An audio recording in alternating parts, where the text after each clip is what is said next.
Everyone, sekali lagi nak inform TJ penyertaan dengan resit bayaran dah ada dekat kaunter pendaftaran, boleh ambil sekarang lah. Okay, next we will proceed with our third speaker that will talk about high performance and unit test for laboratory testing. Please welcome Ms. Lee.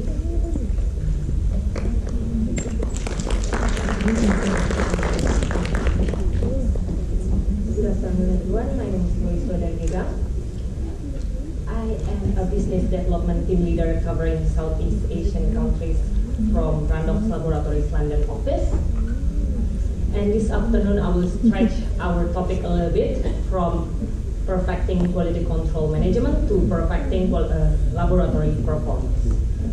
So I will talk about high performance and unique reagents covering niche parameters offered by Randox.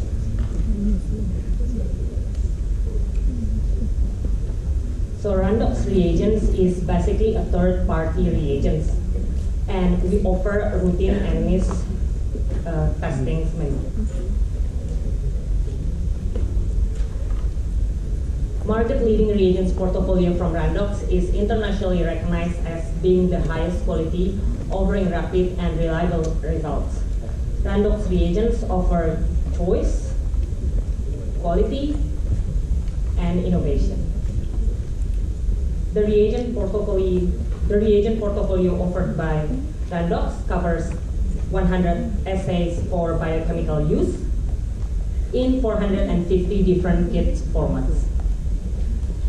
This gives you the option that suits your lab and your laboratory needs. Our test menu ranges from antioxidants, cardiology, clinical chemistry, therapeutic drug monitoring to veterinary reagents. And we can provide you all the reagents as you need so that you will not need to deal with multiple suppliers. We have around 118 test menu as you can see here, and these are both routine and niche tests in your labs.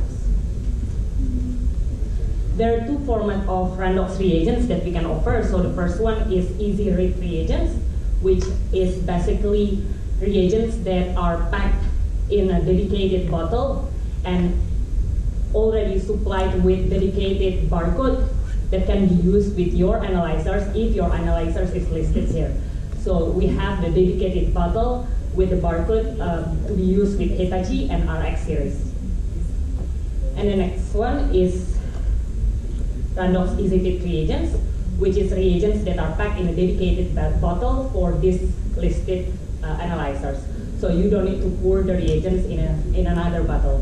We already provide these reagents in the bottle that fit your analyzers perfectly.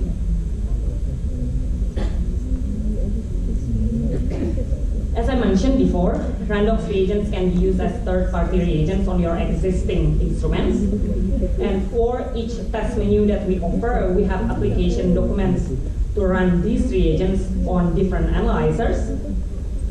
There are 13,000 application documents currently on record. And these are the examples of the instruments which we have the application documents. So if you have the analyzers listed there, we already have the application documents to run our reagents on your analyzers. And if your instruments is not listed there, don't worry, because we can always prepare an application document for your instrument.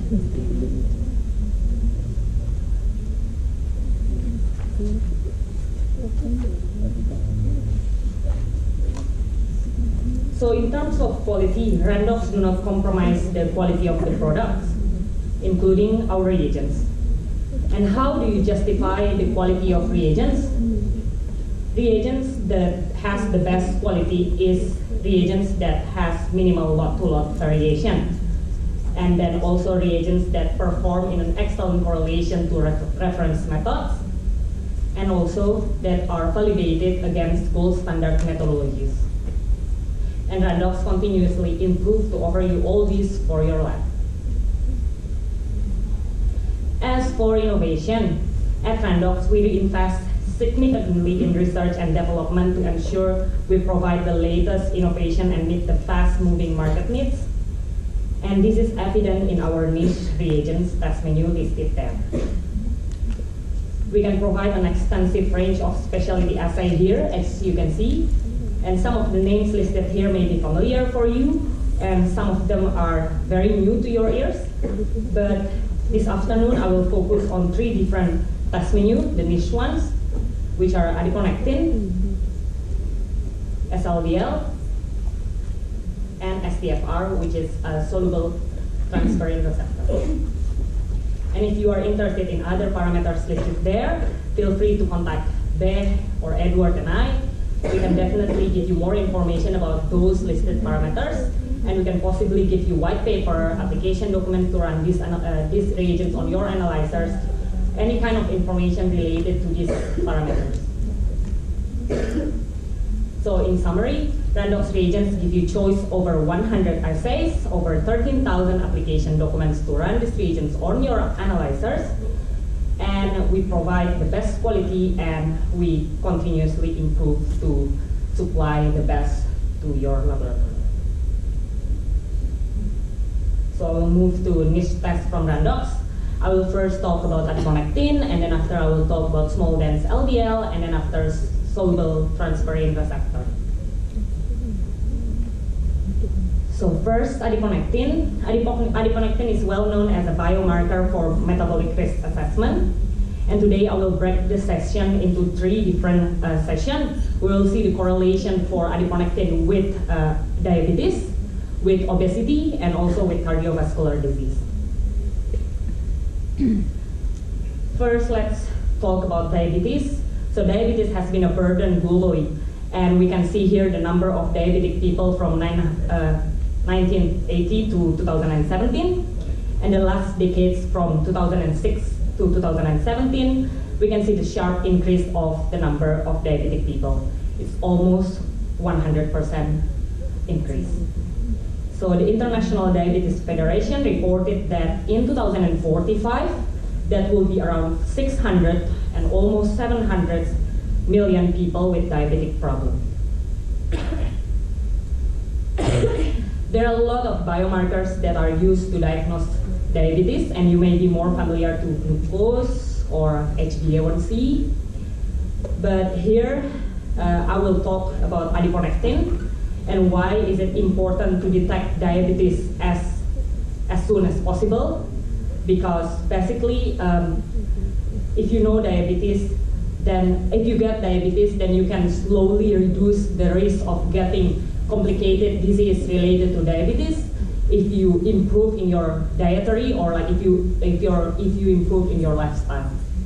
That's why here adiponectin is used as a risk assessment test panel. So what is adiponectin? Adiponectin is a protein hormone of the endocrine system. It is produced exclusively by adipocytes, or you may know fat cells, from white adipose tissue. It involves in regulating the metabolism of lipid and glucose.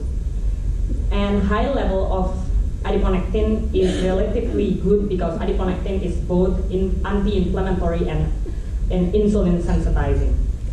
While low level of adiponectin are linked to increase in CRP, higher level of triglycerides, and insulin resistance. Meaning that low level of adiponectins are associated with an increase in diabetes type 2 risk and also cardiovascular disease risk. So now we will see the correlation between adiponectin and diabetes. There are 3 traditional biomarkers used to diagnose diabetes: fasting plasma glucose, oral glucose, tolerance, and HbA1c. And again, these are for diagnosing diabetes, meaning that beta cell in the pancreas has already damaged or insulin doesn't work anymore. On the other hand, measuring adiponectin level in the body can identify the risk of having diabetes before it happens. Again, the important message that I would like to mention here is for diabetes assessment, timing is everything. Using diabetes as a risk assessment tool could significantly reduce prevalence of diabetic and diabetes-related conditions. And why? Because high-risk individuals can apply the appropriate lifestyle, as I mentioned before, to prevent or slow diabetes. This is the research study about adiponectin associated with development of gestational diabetes, a study of around 4,000 women. And the conclusions shows that low adiponectin levels in non-pregnant women are associated with increased risk of developing gestational diabetes. Another research study, 1,200 number of participants, and this one associated low adiponectin level with the development of type 2 diabetes. And the results shows that low adiponectin is associated with insulin resistance, and patients with both low adiponectin and higher level of visceral fat have double risk of developing insulin resistance. Next one is the correlation between adiponectin and obesity. So obesity is one of risk factors in the development of diabetes. It is also strongly associated with metabolic disorders, cardiovascular disease, and certain cancers. Adiponectin can be used as a tool for measuring obesity because by measuring adiponectin, we can indirectly measure the level of visceral fat. And visceral fat is inversely correlated with adiponectin levels. Levels of adiponectin are generally relatively high in best cases, and they are significantly low in obese patients. As we can see here, high visceral fat levels equals to low adiponectin level on